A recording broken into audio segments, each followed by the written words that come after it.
बाल टूट रहे हैं, वीक हो रहे हैं। अब टाइम है एक नेचुरल सोल्यूशन ट्राई करने का। 7 Days natural ultra protein hair fall shampoo. Hair fall का दी एंड।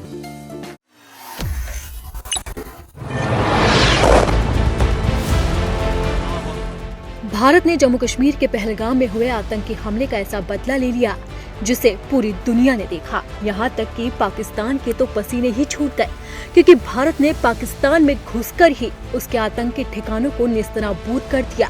इसके बाद से ही पाकिस्तान पस्त हालत में है और वो लगातार भारत के सामने ये कह रहा है कि अगर भारत हमले बंद कर दे तो हम कुछ नहीं करेंगे।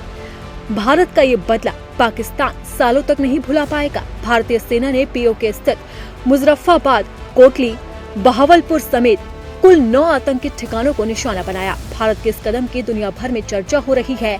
इस बीच भारत के राष्ट्रीय सुरक्षा सलाहकार NSA अजीत डोभाल ने चीन के विदेश मंत्री वांग यी से बात की। देर रात हुई भारत की कार्रवाई के बाद डोभाल ने चीन के विदेश मंत्री वांग यी से फोन पर बात की। इस दौरान उन्होंने 2 टूक कह दिया है कि भारत पाकिस्तान से जंग नहीं चाहता, लेकिन अगर पाकिस्तान ने कोई हिमाकत की तो इसका उसे करारा जवाब मिलेगा और उसके खिलाफ कड़ी कार्रवाई की जाएगी। वहीं भारत के पाकिस्तान पर की गई सर्जिकल स्ट्राइक के बाद चीन ने पाकिस्तान का साथ छोड़ दिया है। इस बात के पूरे संकेत मिले हैं। पाकिस्तान को हर वक्त मदद देने की बात करने वाले चीन ने पाकिस्तान को संयम बरतने की सलाह दी है।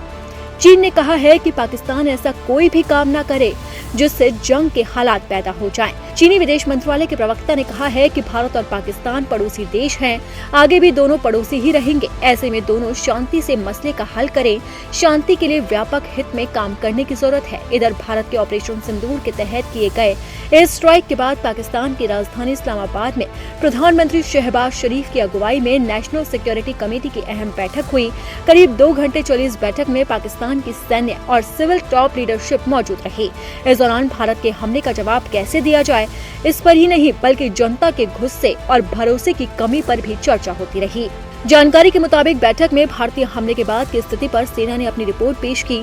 बताया गया कि भारत ने पाकिस्तान के अंदर कोटली, बहावलपुर, मीरपुर, बाग और मुदिरके में मिसाइलें दाग दी। सेना ने जवाबी कार्रवाई की जानकारी भी दी और आगे की रणनीति पर चर्चा हुई। अब पाकिस्तान भारत के हमले से कांप उठा है, जिसके बाद वो दूसरे देशों से समर्थन मांग रहा है।